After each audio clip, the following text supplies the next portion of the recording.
안녕하세요. 저는 충청남도 금산에 살고 있는 30대 여성입니다. 이곳은 친정 식구들과 작업을 하면서 자주 듣는 유튜브 채널인데 이렇게 저도 사연을 쓰는 날이 올 줄은 미처 몰랐네요. 저는 한 번의 결혼식으로 올렸고 그 옆에서 팔짱 끼고 있던 남편과 평생 살아갈 줄 믿었습니다. 그렇지만 결혼 생활은 하나도 행복하지 않았어요.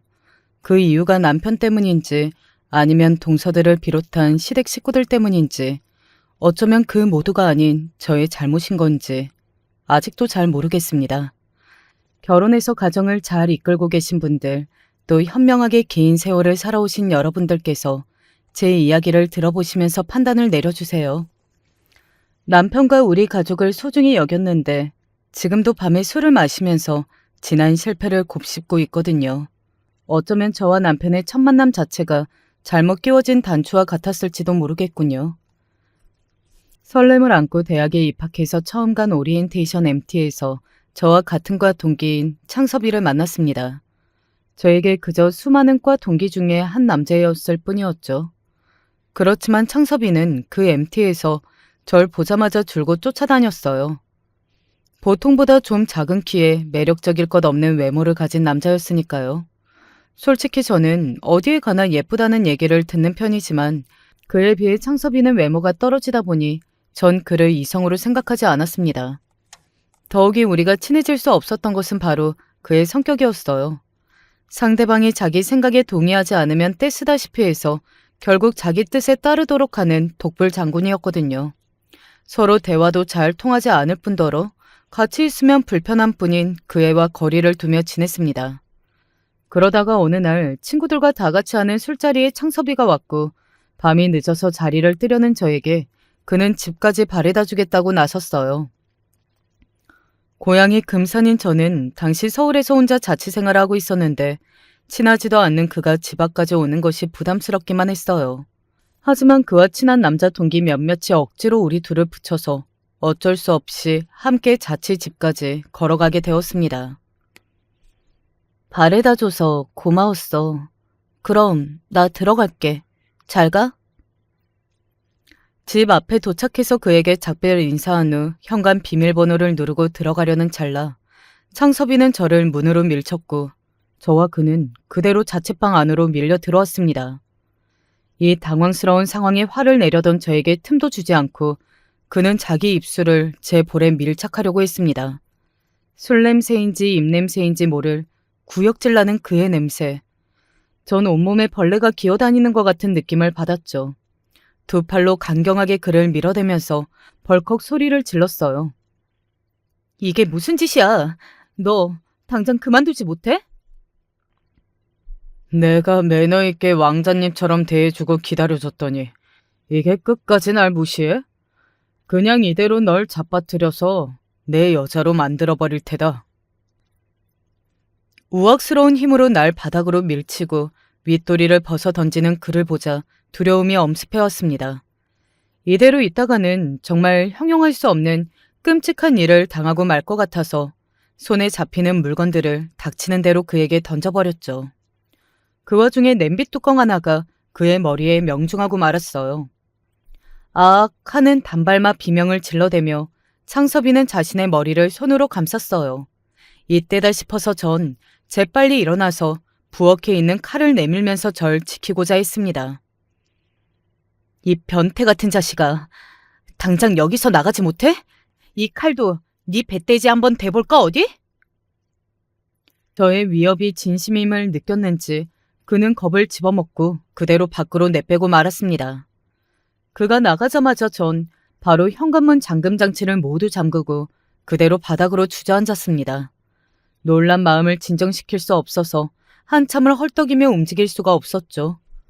그날 제 자신을 보호하고 그를 떼어내는 일에 성공했지만 그것은 제 인생이 본격적으로 창섭이에게 얽히기 시작한 날에 불과했습니다. 다음 날 학교에 가서 저를 보는 학우들의 이상한 분위기를 감지했어요. 잘 지내던 동기들은 절 보고 수군대며 피하기 시작했습니다. 몇몇 짓궂은 애들은 아예 제 앞에서 흉을 보기까지 했어요. 얌전한 고양이 부뚜막에 먼저 올라간다더니 세경이 쟤 그렇게 안 봤는데 아주 대바라진 기집애더라. 남자 하나 꼬시려고 몸을 그렇게 함부로 굴렸다니. 창피하지도 않는 모양이네. 장섭이가 착해서 쟤 책임진다고 앞으로 사귈 거라고 하지 않냐. 그럼 됐지 뭐. 아, 난 저렇게 싼티나는 여자애들은 아무리 이뻐도 딱 질색인데. 장섭이 자식은 마음이 부처님 같으네. 잘 지내던 하구들은 한순간에 나를 외면했습니다. 아니, 외면을 넘어서 날 벌레 보듯 하는 그 시선들. 그 시선은 저에게 참기 힘든 모멸감은 주었지만 그보다 어찌된 영문인지 모르겠는 답답함이 더 컸어요. 야, 사내 놈들끼리 그렇게 사람 앞에 두고 빈정대지 말고 똑바로 말해. 내가 몸을 굴려? 내가 창섭이 같은 놈하고 사귀길 왜 사귄다는 거야? 하지만 그들은 절 경멸하는 시선으로 흘겨보고 자리를 피했을 뿐입니다. 결국 전 패닉에 빠진 채 그날 수업도 빼먹고 학교에서 벗어날 수밖에 없었어요. 다음 날도 학교에 갈 엄두가 나지 않아서 집에서 두문불출하고 있는데 친한 친구 혜정이가 찾아왔습니다. 뭐 먹고 살아는 있는 거야? 자, 죽 사왔으니 같이 먹자. 혜정아, 나 억울해서 미치겠어. 난 아무 잘못도 한 게 없는데 왜 하루아침에 다들 날 이상하게 보는 거야? 넌 그 이유를 알고 있니? 나도 들어서 알긴 알지. 그런데 친구인 너한테 솔직하게 얘기하기가 좀 그렇네.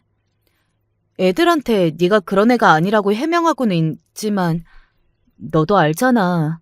나쁘고 허황된 소문이 얼마나 무섭게 빠르게 퍼지는지. 이미 탁과에까지 너에 대한 소문이 다 퍼져버렸어. 내가 너의 베스트 프렌드인 거 맞지? 너 나한테만은 솔직해야 한다. 우리 술 마신 날 창섭이가 널 집까지 바래다 준 게 사실이야? 그랬어. 그런데 창섭이가 나를 덮치려 들어서 내가 겨우 걔를 집에서 내쫓았거든? 그래서 난 걔랑 아무 일도 하지 않았다고. 장섭이 그 새끼 구라치는 게 선수네. 하긴 걔가 별거 아닌 것 같아도 과 활동도 많이 하고 술자리도 안 빼먹어서 남자애들한테 의리 있는 평을 듣고 있잖아. 넌 조용한 편이고 과 친구들하고 많이 안 친하니까. 걔가 각 잡고 없는 말 지어내면 애들이 다 걔 말만 믿을 수밖에. 세경아, 놀라지 말고 들어. 어제 네가 창섭이 바지가랑이 붙들고 매달려서 결국 너희 둘이 갈 때까지 갔다면서. 뭐라고? 믿을 수 없는 이야기에 하늘이 노래지는 느낌이었습니다. 혜정이는 이 경악스러운 이야기를 계속 이어갔죠. 창섭이는 네가 같은 과 동기라서 지켜주려고 했는데 네가 워낙 적극적으로 자기를 유혹해서 술김에 하룻밤을 보냈다는 거야. 얌전해 보이지만 남자 경험이 어찌나 많은지 너 남자 후리는 기술이 아주 뛰어나다면서 음담패설까지. 차마 입에 올릴 수 없는 그런 이야기들을 남자 동기들한테 퍼뜨린 모양이더라. 그래놓고 그 자식은 이렇게 갈 때까지 간 사이인데 어떻게 모르는 척하냐면서 널 책임지고 사귀겠다고 공표까지 했어. 졸지에 넌 걸레 같은 여자가 그 자식은 책임감 있고 의리 있는 남자로 탈바꿈해버렸지.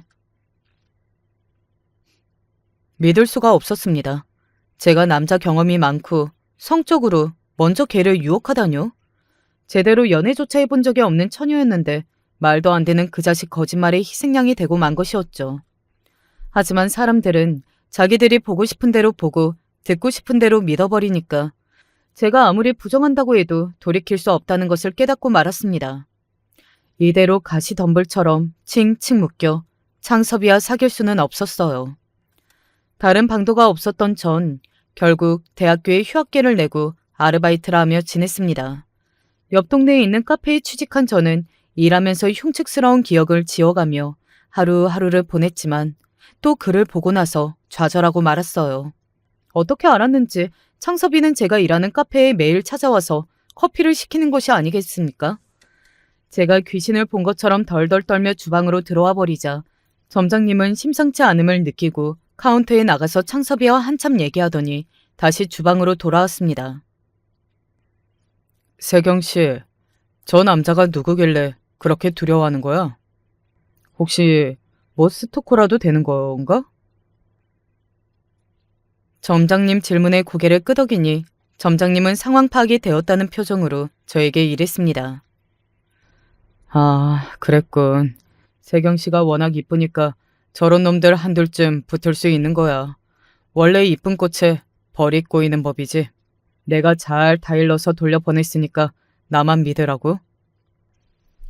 점장님은 제 어깨를 감싸면서 안심시켜 주었어요. 하지만 그날 이후 점장님은 과하게 저에게 사생활을 물어보고 친한 척 굴었습니다. 혼자서 자취를 하느냐, 어디서 하느냐? 스토커 말고 진지하게 사귀는 남친은 없냐? 설마 한 번도 한 적 없는 처녀는 아니냐? 등등. 점차 점장님의 간섭과 관심이 선을 넘자 안 되겠다는 생각이 들었어요. 카페 문을 닫고 정리하면서 점장님에게 똑바로 얘기했습니다. 점장님, 요즘 저한테 이상하게 구시는 거 아시죠? 불편해서 내일부터 여기 안 나오겠습니다. 이렇게 그만두겠다고 얘기하고 카페를 나서려고 했지만 점장은 제 팔을 잡고 힘을 쓰며 놔주지 않았습니다. 다른 새끼가 널 못 건들게 지켜줬는데 은혜도 모르고 나한테 이러면 안 되지? 그만두긴 어딜 그만둬. 넌 이 카페도 나한테서도 못 도망쳐. 유부남의 아이까지 있는 남자가 왜 나한테 이러는지 도무지 이해가 안 갔어요. 그의 말을 무시하고 가방을 들고 카페 문으로 갔지만 점장은 뒤에서 제 머리채를 잡아버렸습니다. 제 두피에서 끔찍한 고통이 느껴지면서 갑자기 두려워지기 시작했어요. 그때 카페 문이 열리면서 창섭이가 나타났고 저에게서 점장을 떨어뜨려 주었어요. 이 새끼야, 지금 그 손 못 놔? 경찰 부르고 직원한테 손대는 변태 새끼라고 소문내서 이 카페 문 닫게 해줄까 보다.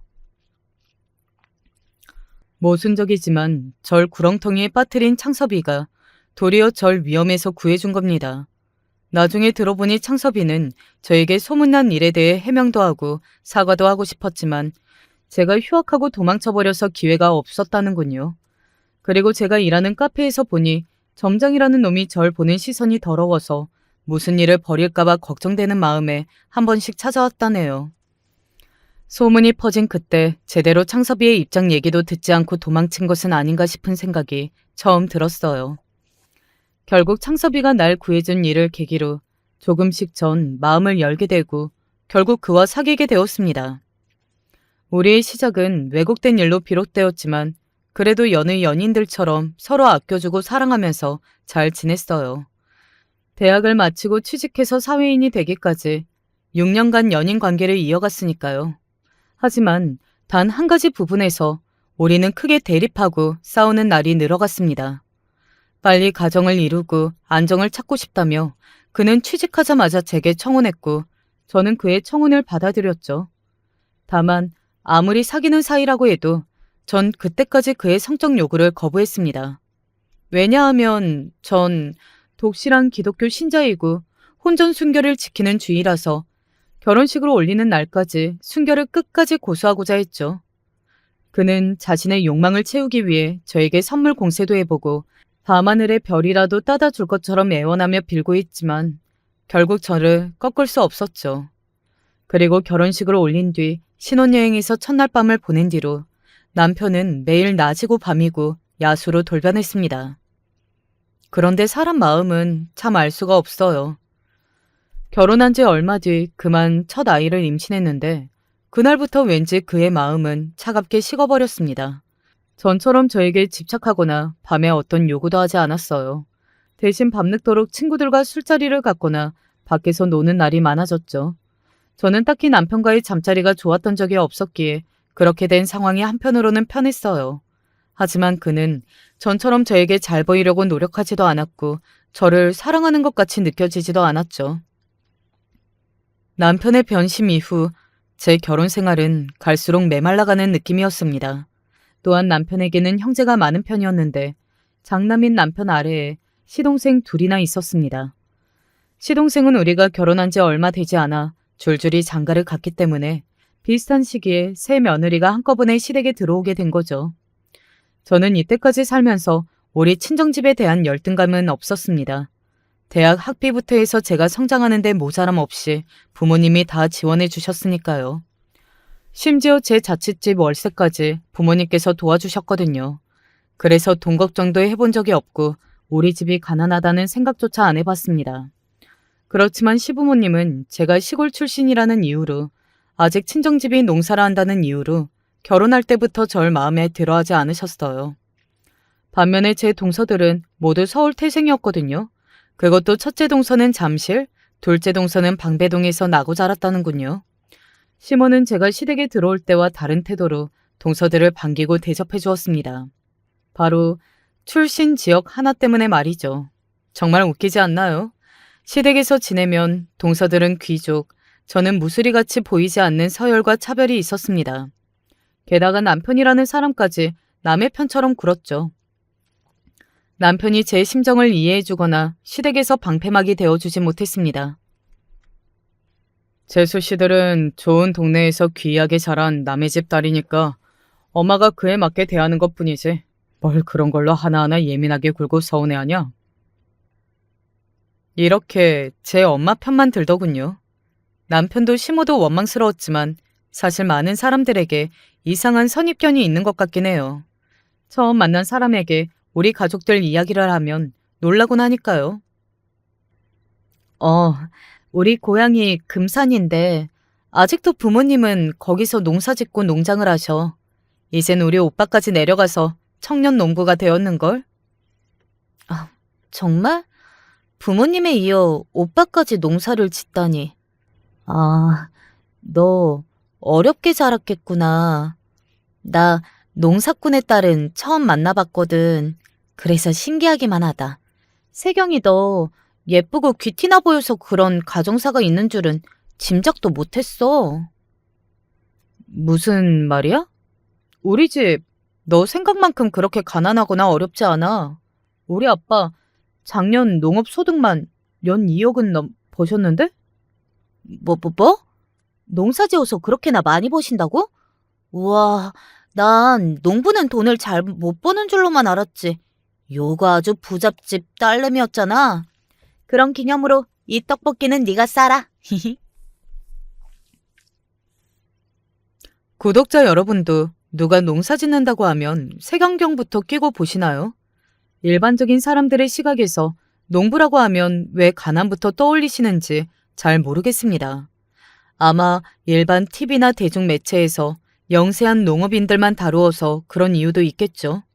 아무튼 우리 부모님처럼 웬만한 대기업 연봉 저리 갈 정도의 소득을 올리는 농부도 있다는 사실을 알려주셔요. 심지어 친정오빠는 농사 경력은 짧지만 우리 아버지보다 더 높은 소득을 올리는걸요. 원래 오빠는 저보다 더 좋은 명문대를 졸업하고 직장생활까지 서울에서 했어요. 하지만 직장생활 3년 만에 돌연 퇴사하고 고향으로 내려가 버렸습니다. 친정 아버지는 당연히 이런 아들을 반기지 않으셨죠. 이 자식아, 너같이 똑똑한 놈이 무슨 농사를 짓겠다는 소리냐? 당연히 부모님 입장에서야 많이 배운 장남이 시골에 썩는다는 것이 억장 무너지는 일이었겠죠. 그래도 오빠는 끈질기게 부모님을 설득해서 아버지 땅 중에 1000평을 받아 본인의 뜻을 펼치기 시작했습니다. 하지만 전통적으로 아버지가 하시던 논농사를 이어받은 것이 아니라 새로운 농사를 하더군요. 주로 판매 단가가 높고 기존의 농부들이 섣불리 않는 까다로운 작황을 선택했대요. 예를 들면 애플망고나 고당도 딸기와 같은 것들 말이죠. 오빠의 포부는 컸지만 친정아빠나 이웃 농민들 모두 고개를 내저었어요. 그런 외국산 과일을 어떻게 여기서 재배하겠냐는 우려 어린 시선에도 오빠는 아랑곳하지 않고 자신의 뜻을 밀어붙였어요. 결국 2년의 시도 끝에 애플망고와 딸기 농사의 수확량은 점차 늘어났고 높은 가격으로 판매해서 한 해만도 1억이 넘는 성공을 거두었습니다. 뿐만 아니라 오빠는 계속해서 새로운 농법을 연구하면서 젊은 농업인 모임까지 이끌어서 한국 농업 발전에 이바지하고 있답니다. 그래서 저는 우리 아빠와 오빠를 존경하고 내 고장을 사랑하는 사람이에요. 결혼한 뒤에도 한 달에 2번씩은 꼭 친정에 내려가서 부모님 일손도 돕고 우리 애도 농촌 체험을 할 수 있어서 일석이조였어요. 가서 밭에 씨앗도 뿌리고 물 주면서 다음에 오면 제 손으로 일군 식물이 자라 열매 맺는 것을 보는 것은 귀한 자연 공부이고 아이도 이를 즐거워했습니다. 하지만 애한테 더러운 흙이나 묻는다고 남편은 친정 방문을 싫어했어요. 남편이 싫어하면 뭐 어때요? 남편이 없어도 저는 아이와 함께 종종 친정 시골에 가서 농사 일을 도왔습니다.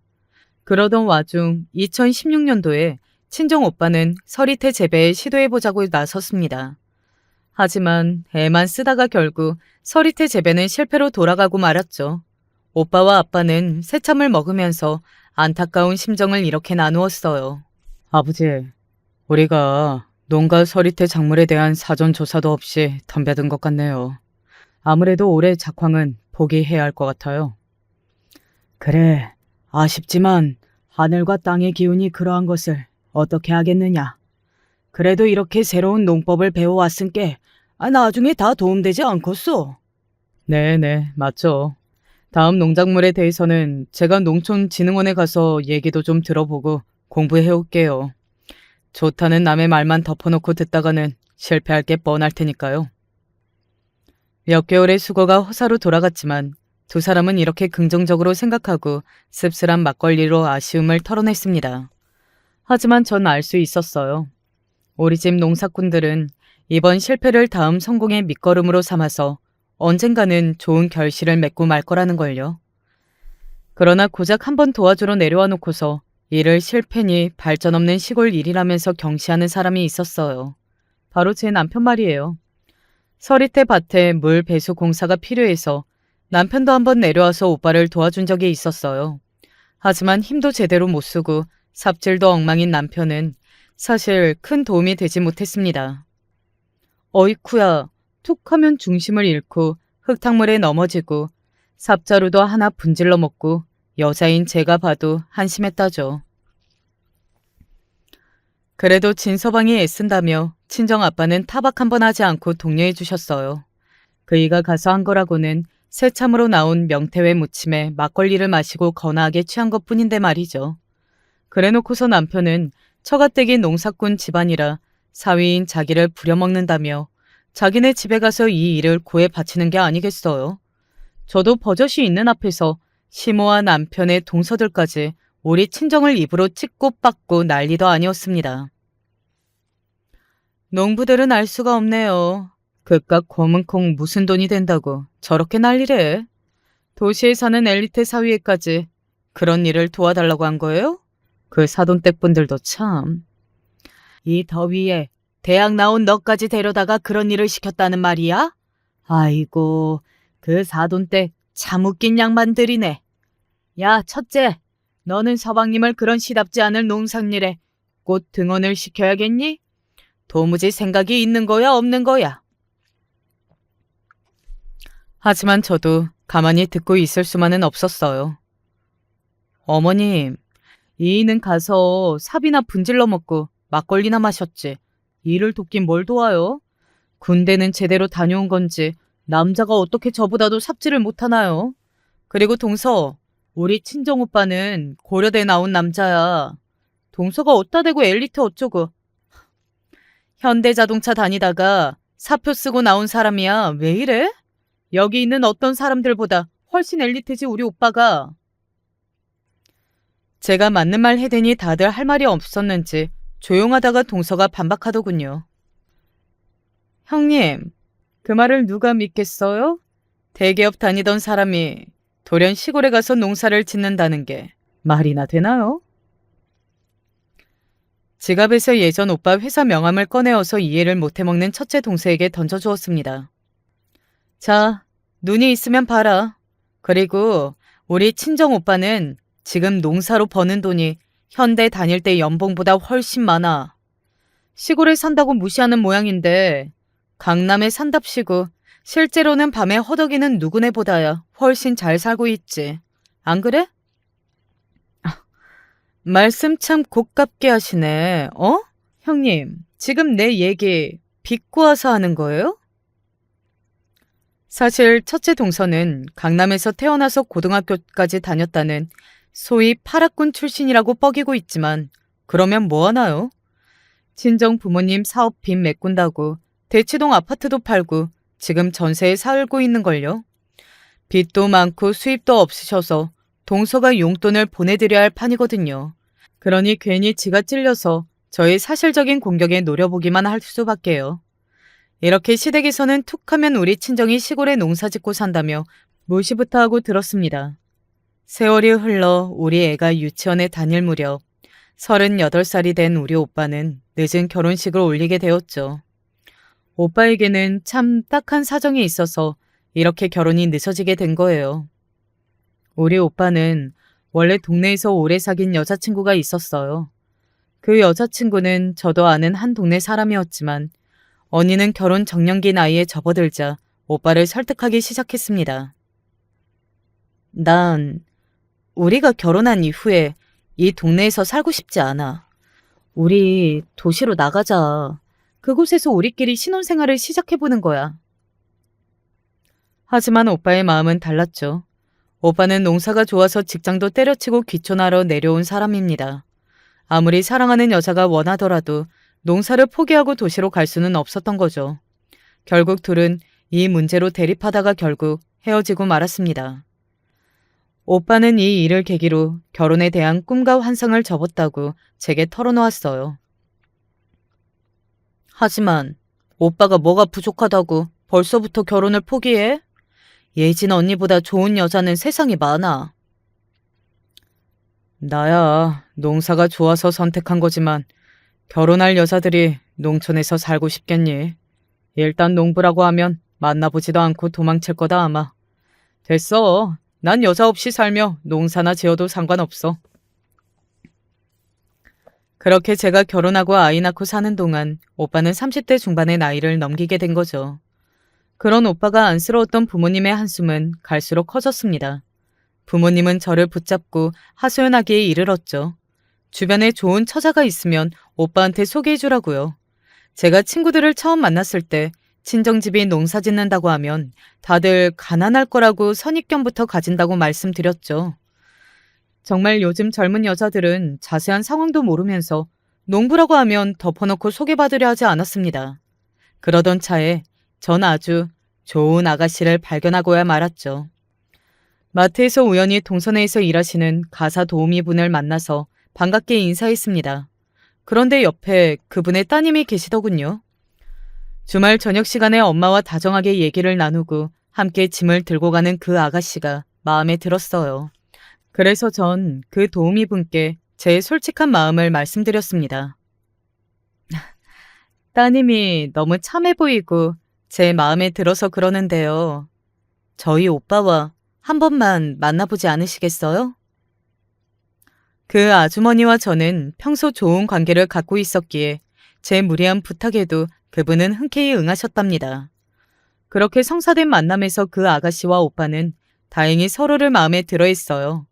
만난 지 5달 만에 결혼식까지 초고속으로 올리고 말았으니까요.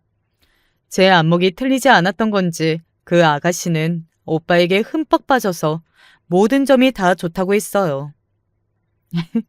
옳게도 참 단점이 많은 우리 오빠가 뭐 그리 좋으세요. 시골에서 농사 짓지 올케보다 8살이나 연상이지. 아니에요.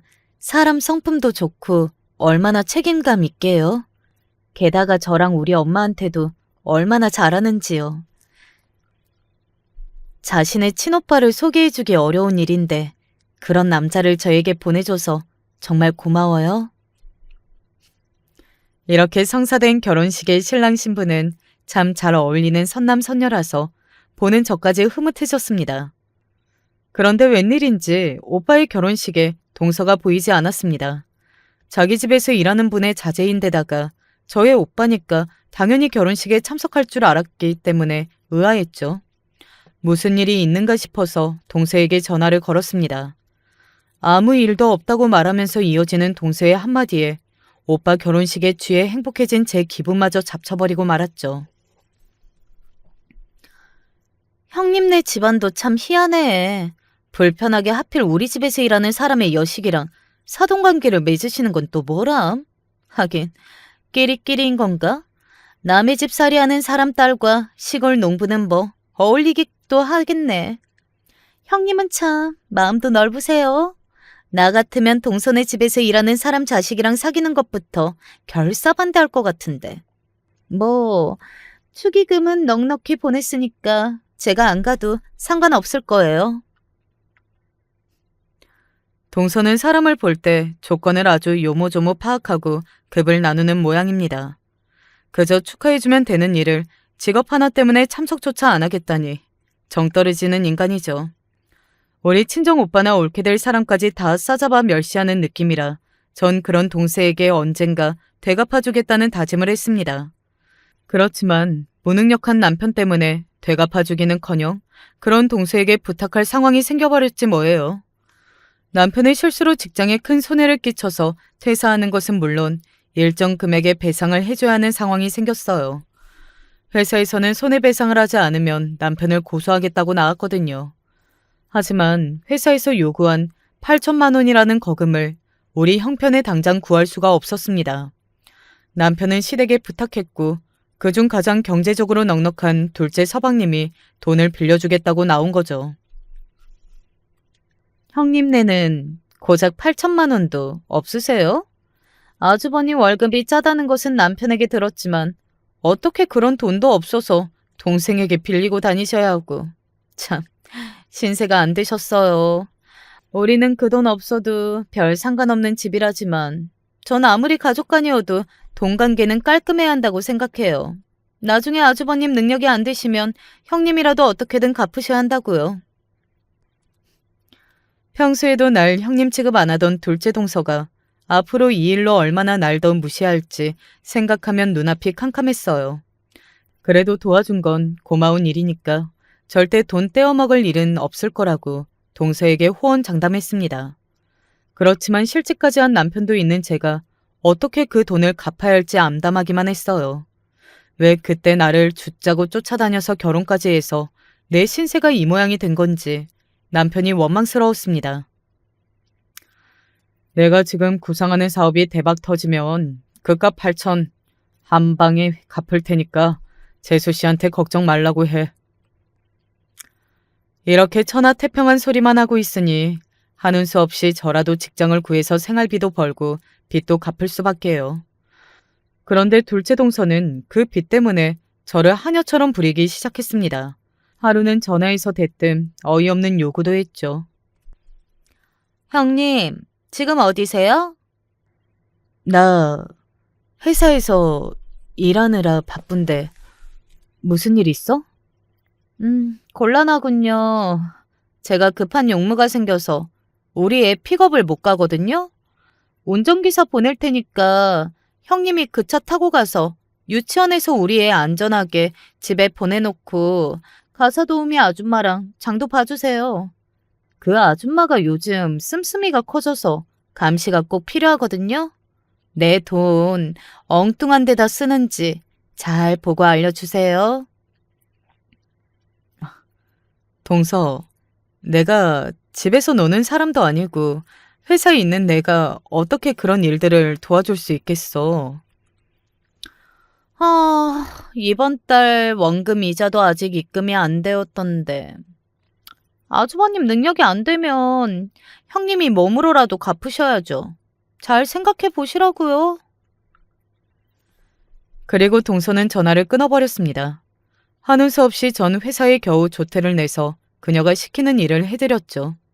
그날 저와 만난 동선의 운전기사에게 제 신세 한탄을 좀 했습니다. 제가 손아래 동서한테 이런 취급까지 받네요. 남편이 사고 친 걸 수습한다고 제 신세가 이 지경이 되었어요. 참. 우리 사모가 좀 위아래 없고 싸가지가 없긴 하죠. 유부녀가 돼서 젊은 골프 선생이랑 놀러 다닌다고 자기 애를 형님한테 맡기다니. 그분의 이야기로 전 뜻밖의 사실을 알게 되었어요. 이날 둘째 동서에 대한 비밀스럽고 놀라운 이야기를 듣게 되었어요.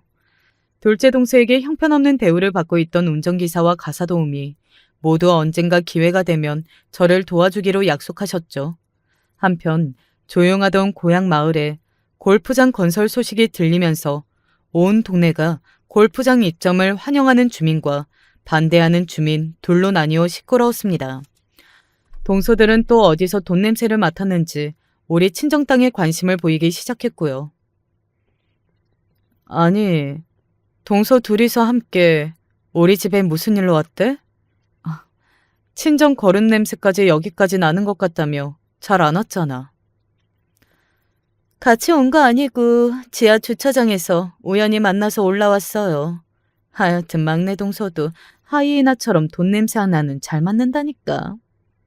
형님, 저 뭐 좀 시원한 것 좀 주세요. 이 아파트 엘리베이터에 에어컨도 안 나오나 봐요. 더워. 우리 둘째 형님 눈치 없는 거 알아줘야 한다니까? 지금 큰 형님 댁 와서 왜 심부름이나 시켜요? 전 그런 손님 대접 안 해주셔도 되고요. 형님, 저랑 기니 친정집 땅 얘기 좀 하시죠? 얘가 왜 이래? 찬물도 위아래 있는 법. 형님은 나랑 먼저 같이 얘기하실 거라고. 형님네 친정 땅이 이번에 개발 소식이 있다고 들었어요. 아는 사장님이 거기가 아주 금싸라기 땅이 될 거라고 하니 제 말만 믿고 따르시면 되세요. 우리 친정도 부동산으로 일어난 집인 거 아시죠? 둘째 형님 친정 망한 거 모르는 사람 어딨나요? 뭘 믿고 둘째 형님 말을 따르나요? 큰형님, 제가 도와드릴게요. 저번에 어려운 일 당하셨을 때 제가 돈 빌려드린 거 기억하시죠? 둘째 형님보다야 제가 큰형님하고 더 가깝고 의지할 사이지. 안 그래요? 친정 논이 몇 평이나 되죠? 동서들 같은 강남 사람들이 왜 총구석에 관심 갖고 이 난리래? 돈 걱정 없기는요. 작은 형님 친정네 파산 직전인 거 모르세요? 아닌 게 아니라 너무 사업 확장하고 무리하신다고 했어. 아주버님까지 얻은 대출은 무슨 수로 갚으실 건데요? 우리 남편 말로는 10억도 넘는다던데. 아니, 동서, 말 참 웃기게 한다. 우리 친정이 망했다고 누가 그래? 이런 걸 자금 경색이라고 한다고. 뭐 무식해서 경영을 알기나 해야 말을 섞지원. 형님, 저래서 수도권 대학이라도 나온 사람끼리 대화해야 하는 법이라니까요.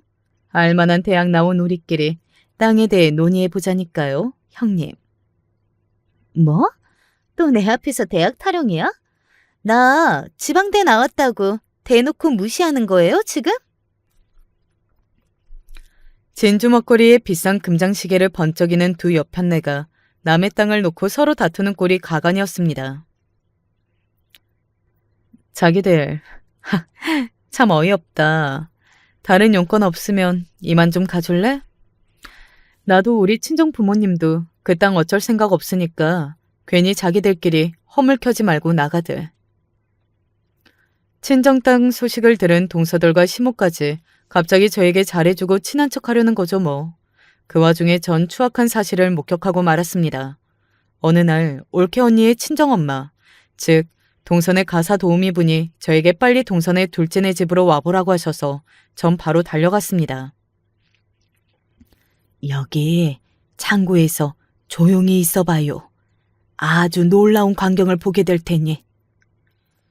이렇게 은밀히 저를 거실 계단 쪽 창고에 숨겨주셨고 이윽고 시끌시끌한 소리가 현관문부터 거실 쪽으로 이어졌어요. 어머님께서 큰형님한테 적극적으로 얘기를 좀 해보세요. 친정 땅 팔고 받은 돈으로 우리한테 투자하라고 말이죠. 멍청한 농부 집안이라서 땅 판 돈 몇십억을 어떻게 해야 할지도 모를 거라고요. 나도 그러고야 싶은데 그네가 저렇게 고집이 센 걸 어쩌겠냐. 장섭이 네가 장인 어른하고 마누라 좀 설득해봐라. 아, 몰라. 다들 꽉 막힌 양반들이라 농사가 우리나라를 살리는 길이고 어쩌고 그딴 소리만 하시는 걸 뭐. 나도 사업 자금 때문에 그 토지 대금이 필요한데 우리끼리 리조트 회사 사람을 만나볼까요? 어떻게 사기쳐서 그 땅 넘겨받을 수 없는지? 그 방법도 좋겠네요. 형님은 지금 처음으로 우리 집안에 득될 일을 할 수 있는 기회를 얻은 건데 왜 저렇게 눈치가 없을까요? 거지년이 몸 팔아서 시집온 꼴인데 말이야. 넌 어쩌면 그리 비유를 찰떡같이 하니. 그 반반한 얼굴로 내 아들 꼬셔서 총것이 시집아 놓고 주제를 모르는구나 아주. 아이고 배야. 형님부터 어머니까지 어쩜 그리 말씀을 재미나게 하세요? 그렇게 그들은 자기들끼리 모여 저를 조롱했습니다. 우리 친정 식구와 고향까지 멸시했어요. 이런 걸 보고 조리 돌림이라고 하나요? 내 남편까지 합세해서 모두 저렇게 우리 친정 땅을 못 뺏어서 안달인 모습에 구역질이 올라왔습니다. 그래, 지금 실컷 웃어두거라. 지금 막 지옥으로 가는 급행 열차를 탄 줄도 모르고 낄낄대고 웃는 꼴이라니. 나중에 너희들 낯짝이 어떻게 바뀔지 내가 똑똑히 기억해두었다가 얘기해 주리라. 그들에 대한 분노로 저는 이를 바득바득 갈면서 창고 안에서 이렇게 다짐했습니다. 그리고 약 석 달 뒤 제 다짐대로 동서들은 처참한 일을 당하고 제 앞에 무릎 꿇고 말았습니다. 진짜 큰형님 이렇게 나오실 거예요? 사돈 어른이 그렇게 나한테 부탁하면서 땅 팔겠다고 내가 하자는 대로 다 한다더니 이제 와서 없던 일로 하시잖아요. 땅을 절대 못 내주겠다니 중간에서 우리만 망했잖아요. 리조트 회사가 우리 집까지 압류하겠다는데 일을 어쩌면 좋아? 둘째 형님 잠깐 비켜보라고. 내가 더 급하단 말이야. 우리 부부 이혼하게 생겼다고요. 게다가 전국에 우리 얼굴이 팔려서 도대체 살 수가 없다고. 바로 큰형님 아니 저 촌년 때문에. 그들은 돈과 명의 모든 것을 잃고 수렁에 빠져서 호적됐습니다. 이렇게 저를 찾아와서 원망이나 퍼붓고 있었지만 이미 돌이킬 수 없겠죠. 도대체 석 달 사이에 동서들에게 무슨 일이 벌어졌냐고요? 동선의 집 창고에서 나온 저는 복수해주겠다는 일념 하나로 바로 고향에 갔습니다. 그리고 친정 식구들에게 이 모든 사실을 털어놓고 그들을 나락으로 보낼 계획을 짜게 된 거죠. 명석한 우리 오빠와 아버지 덕에 그 계획은 바로 실행될 수 있었습니다. 친정 아빠는 다음날 아침 일찍 저에게서 받아간 첫째 동서 전화번호로 연락해 이러셨대요. 아이고, 안녕하셔요. 우리 딸 통해서 그 동서분이 부동산에도 능하고 참 잘해줄 거라고 해서 이렇게 연락했시오. 내가 그 우리 땅 한 3,000평쯤 되는데 그걸 리조트에 팔라고. 그러니 그쪽에서 회사랑 중간다리 역할 좀 해주시오. 나는 여기랑만 얘기해서 땅 넘겨줄 테니까. 안 그래도 우리 친정 땅을 파는데 눈독 들이던 첫째 동서는 이 미끼를 덥석 물고 맙니다. 우리 친정 아빠는 일부러 어눌하고 부동산도 잘 모르는 사람인 척 굴었다는군요. 여기에 넘어간 동서는 회사에는 평당 100에 우리 아빠에게는 평당 80에 얘기해서 그 차익을 가로챌 계획을 세웠대요. 그녀는 바로 개발 리조트 회사 관계자를 만났고 스스로 계약서까지 쓴 모양이에요. 그렇게 일이 잘 진행되다가 이제 아빠가 계약서도 쓰고 서류도 넘겨줘야 할 타이밍에 돌변해 버린 거죠. 아니, 사돈어른, 저한테 모두 다 맡기고 땅 매도 추진해달라면서요. 그런데 왜 이제 와서 갑자기 안 팔겠다고 하시는 거예요? 그 짝이야말로 아주 웃긴 양반이네. 내 딸 동서라고 해서 믿고 맡겼더니 시세보다 더 싸게 후려쳐서 뭘 떼어 먹으려던 모양이야. 이 동네에서 당신 얘기 다 돌았어. 난 그렇게 땅 못 파니까 없던 일로 하셔. 아, 알겠습니다. 제가 중간에 먹으려던 거 없던 일로 하고 회사에서 받는 돈 다 드릴 테니 계약만 진행해 주세요. 안 그러시면 저만 날벼락 맞는다고요. 그렇지만 친정 아빠가 원하시는 게 바로 이 상황인데 동서 말을 들어줄 턱이 있나요? 졸지의 첫째 동서는 회사의 위약금까지 물어줘야 하는 지경에 왔습니다. 얼마나 급하면 저한테 찾아와서 친정아빠 마음 돌려달라고 사정했겠어요. 형님, 저 좀 살려주세요.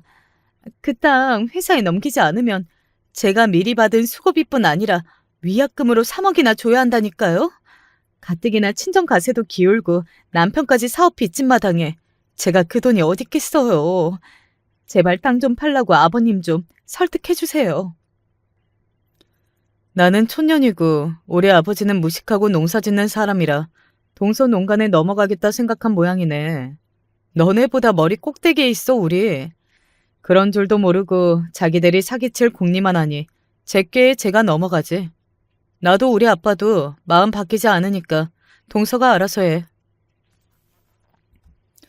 이렇게 첫째 동서는 경제적으로 큰 타격을 입고 말았습니다.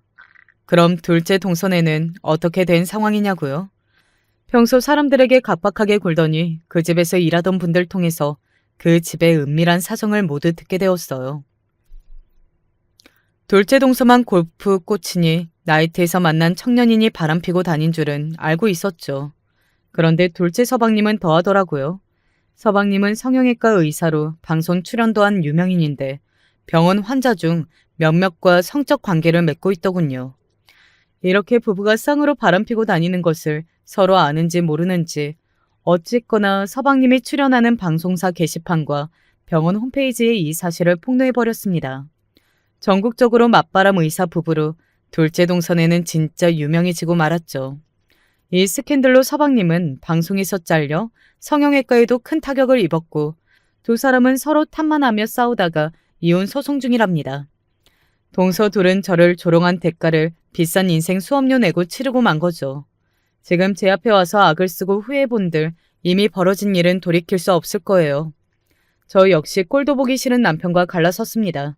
어차피 능력도 없고 내 아들의 혈육상 아버지라는 점 빼고는 도무지 쓰잘데기 없는 인간이니까 조금의 미련도 남지 않았어요. 하지만 그와 헤어진 뒤 생활은 그리 편하지만은 않았습니다. 재산분할에서 받은 돈 1억 1천만 원으로는 서울에서 아이와 살 제대로 된 집도 구할 수 없었거든요.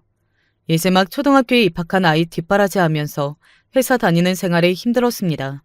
그런 와중에 친정 오빠는 저에게 제안을 하나 했습니다. 너만 괜찮다면 우리 함께 고향에서 일해보지 않겠니? 아버지 아지는 축산업을 변경해서 유제품 가공까지 해보려고 하거든. 시골에는 어르신들밖에 없어서 사업 확장할 가능성은 무궁무진하지만 함께 일할 젊은이가 부족해. 너는 컴퓨터도 잘하고 쇼핑몰 해본 경력도 있으니까 우리 집에서 생산되는 식품들을 홍보하고 판매하는 일을 맡아주었으면 좋겠어. 어차피 전 지금의 생활에 만족하지 못했기에 금방 결정하고 말았어요. 집과 직장을 정리한 뒤 곧바로 아이와 함께 고향으로 내려갔죠. 올케는 살고 있는 집의 2층을 통으로 우리에게 내주었습니다. 저도 같이 살면 언니가 불편하실 텐데 이렇게 해주셔도 되나요? 어머, 시누이가 그런 말하면 나 너무 서운해요. 우리 부부 연결해준 사람이 누구야? 바로 아가씨 아니에요. 그리고 어차피 층이 분리되어서 우리는 불편한 거 하나 없네요. 우리 조카랑 아가씨랑 다 같이 살았으면 좋겠어요. 꼭이요. 괜히 올케 눈치가 보였는데 진심으로 절 환대해 주어서 참 고마웠습니다. 지금 전 고향에서 친정 식구들과 함께 아이를 키우면서 잘 지내고 있어요. 게다가 친정 농가 사업을 함께하니 월급도 많이 받고 무엇보다 보람된 일을 하고 있으니 만족해요. 우리 고장에서 나고 자란 농수산물과 가공식품을 소비자의 댁으로 합리적인 가격에 판매할 수 있으니까 취지도 좋고 수입도 늘고 일석이조예요. 도시에서 학원 뺑뺑이에 아이들과 뛰놀 기회 없던 우리 아이도 시골 학교에서 잘 적응하고 지내고 있어요. 우리 아이 학년에는 다른 친구 한 명이 있는데 둘이 절친돼서 맨날 산으로 들로 놀러 다니고 우리 집에 와서 책도 보고 게임도 하면서 잘 지내고 있어요. 엄마, 나 지금 너무 행복해. 가끔 아빠가 보고 싶긴 한데 그거 빼고는 다 좋아. 다. 그러고 보니 이혼한 전 남편은 어떻게 살고 있냐고요? 별로 궁금하지도 않았는데 제 친구 혜정이가 얼마 전에 놀러와서 소식을 전해주더군요. 장섭이랑 그 집안 어찌 살고 있는지 궁금하지 않아? 장섭이 걔 요즘 우리 동창들 만나러 다니느라 바쁘더라. 자기 사업 새로 할 건데 투자하라고. 말이 투자지. 한마디로 돈 꾸러 다니고 있는 거지 뭐. 근데 걔가 공부를 잘했냐? 책임감이 있냐? 쭉정이 같은 놈인 거 모르는 동창생들 없으니 다들 연락 피하고 있단다.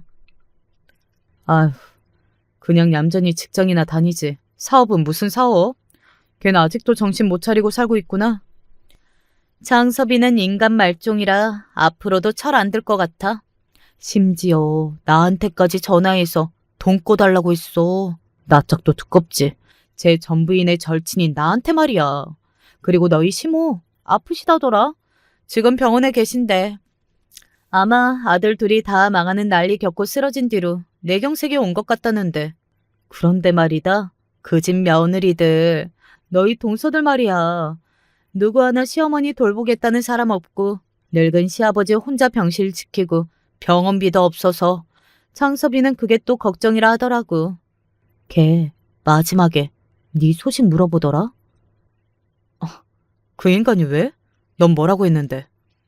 뭐라고 하겠어. 넌 이혼하고 너무너무 잘 살고 있다고. 애도 학교 잘 다니고 지금 생활에 만족하면서 지내니까 네가 그 인생에서 빠져주는 게 도움되는 거라고 그랬지. 그리고 너희 친정집 농사 대박 나서 돈 잘 벌고 있다는 이야기는 안 했어. 괜히 돈 달라고 너한테 찾아올까 봐서. 잘했어. 걔는 그러고도 남을 인간이지. 매달 정해진 날 우리 애랑 만나서 잘 대해주고 잘 놀아주기만 하면 돼. 양육비니 뭐 다른 아비 노릇은 기대도 안 한다고. 그나저나 어머님 연세도 많으신데 병까지 얻으시고 아버님까지 다 고생이네. 강남 출신 며느리가 둘이나 있으면 뭐해. 이럴 때 도움되는 자식 하나 없는 것을. 그러니까 말이다. 사람 일이 참 우습고도 알 수 없는 거 아니겠니? 시골 출신이라고 멸시하던 첫째 며느리는 이혼하고 날개 달듯 더 잘 나가는데 자기들이 그때 너한테 잘해주었으면 지금 병원에서 네 간호받고 있지 않겠어? 맞아. 괜한 책임감과 동정심이 있어서 아프신 시부모님 몰라라 할 사람이 못 되니까 나는. 도리어 그때 그 집 사람들 민낯보고 이혼하게 된 게 정말 다행이야. 안 그러니? 그래, 맞아. 그저 우울한 이혼녀 신세가 아니라 혹되고 자유롭고 여유롭게 사는 싱글맘으로 이렇게 지내고 있답니다. 만약 남편과 시댁 동서들 때문에 열받을 때 여기 유튜브를 일찍 알았다면 제 하소연도 하면서 속도 풀리고 좋았을 텐데 다소 늦게 알게 되어서 아쉽네요. 그래도 제 인생이 이렇게 활짝 피고 나서 당당한 지난 이야기를 여러분께 들려드릴 수 있어서 좋았습니다. 그리고 또 한 가지 드리고 싶은 당부의 말씀이 있어요. 몸에 좋고 맛도 좋은 우리 농산물 믿고 많이 애용해 주시면 감사하겠습니다. 많은 농부들이 피땀 흘려가며 자식처럼 키우고 있으니까 드실 때 제 회사를 한 번만 생각해 주시면 큰 힘이 될 거예요. 그럼 따가운 햇빛 아래에서 일하고 있는 가족들을 도우러 전 이만 나가봐야겠어요.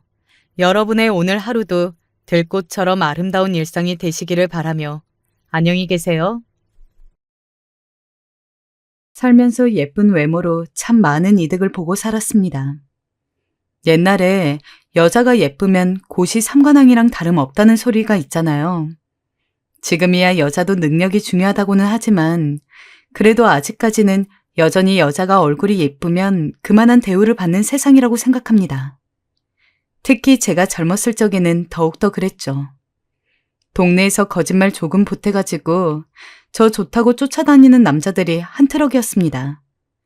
저희 집 앞에 몰래 선물을 놓고 가는 애들도 있었고 등교를 할 때면 정말 시간 차이만 두고 두세 명이 한꺼번에 고백을 하는 경우도 있었어요. 학생 때부터 그런 일들이 빈번하다 보니까 모를래야 모를 수가 없더라고요. 제가 얼굴이 예쁘다는 것을요. 특히 어머니가 제 얼굴에 굉장히 신경을 많이 써줬습니다. 워낙 귀찮음이 많은지라 이것저것 챙겨 바르기 어려워하는 편인데 제가 가끔 세수를 한 뒤 로션을 한번 안 바를라 치면 어머니가 불이 나게 와서는 너 이런 식으로 관리하면 아무리 얼굴 예뻐도 오래 못 가. 어릴 적부터 관리해줘야 하는 거야. 라며 저 대신 얼굴에 로션 스킨을 바르는 것도 모자라 냉장고에 차갑게 보관해둔 팩까지 얹어주었습니다. 지금 보면 어머니가 그렇게까지 제 외모를 유지하는 데 신경을 많이 써줬기 때문에 나이가 어느 정도 있는 지금도 주름 없이 탱탱한 피부라 젊을 적 미모를 어느 정도 유지할 수 있는 것 같아요. 윤영이는 진짜 예쁜 것 같아. 나 우리 학교에서 윤영이만큼 예쁜 애 한 번도 못 봤어. 나는 우리 학교뿐만 아니라 살면서 중고등학교 때 예쁜 애들이 있긴 했지만 윤영이 보면 걔네들보다 훨씬 더 예쁜 것 같아. 대학에 가서도 제 외모에 대한 찬양은 끊이지 않았습니다. 게다가 제가 여자애들 사이에서도 꽤 털털하고 성격이 좋은 편이었기에 같은 여자인 친구들도 거리낌 없이 제 외모에 대해서 칭찬을 하고는 했습니다. 여자애들도 예쁘다고 할 정도였으니 남자애들은 더욱더 그랬겠죠. 소문처럼 들려오는 학과 외모 순위 이야기를 들어보면 언제나 제가 1위였습니다.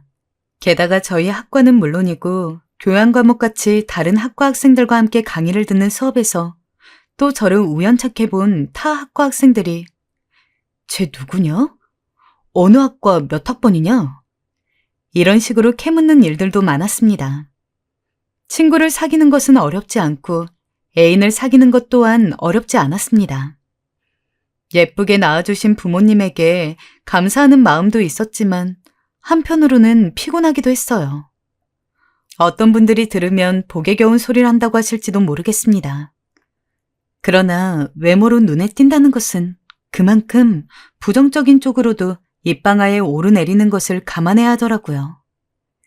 특히 제가 대학교 2학년 때 미인대회에 나가서 상을 탔는데 그 뒤로 저를 알아보는 사람들이 더욱 많아지면서 알게 모르게 나쁜 소문도 돌았습니다. 제가 걔지? 그 미인대회.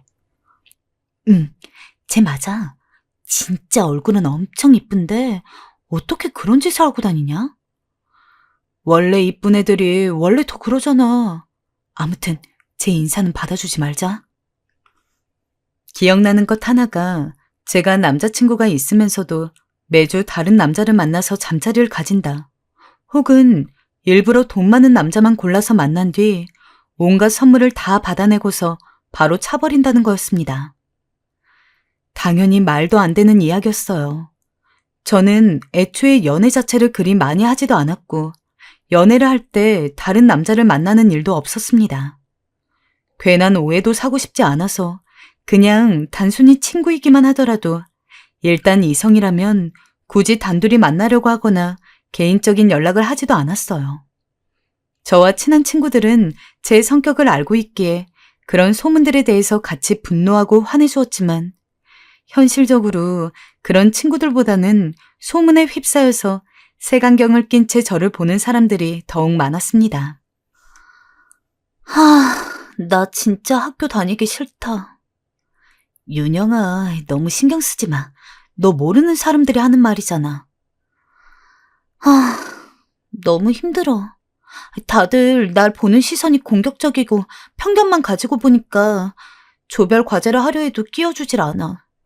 이걸 어떻게 해명해야 할지도 모르겠어. 그 바람에 한동안은 진지하게 자퇴를 고민한 적도 있었어요. 친구가 겨우 말려줘서 자퇴서를 내진 않았지만 마음은 늘 자퇴 언저리에 있었어요. 그런 일을 겪다 보니까 나중에 대학교를 졸업하고 나서는 남자를 만날 엄두가 안 나더라고요. 누가 저한테 호감을 표시해도 대학교 때 좋지 않은 소문이 돌았던 시기가 생각나면서 내가 이 사람을 믿을 수 있을까?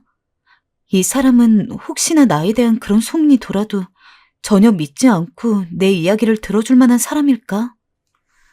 라는 의문이 계속해서 들면서 결국 연애까지 가기가 힘들었습니다. 덕분에 저는 의도치 않은 솔로 생활을 꽤 오래 이어갔죠. 윤영 씨, 소개팅 한번 안 해볼래? 네?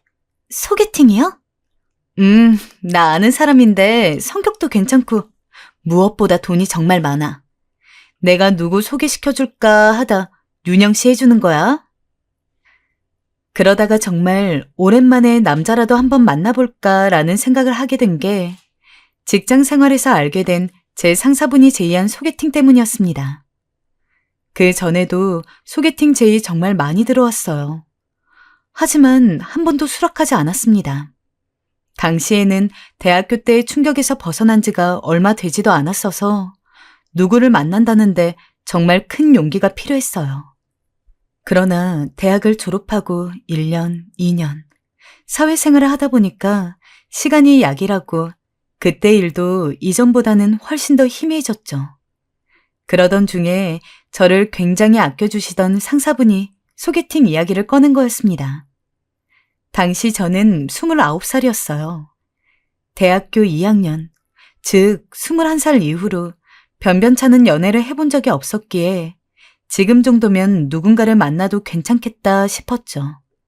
그래서 알겠다고 소개팅 약속을 잡았습니다.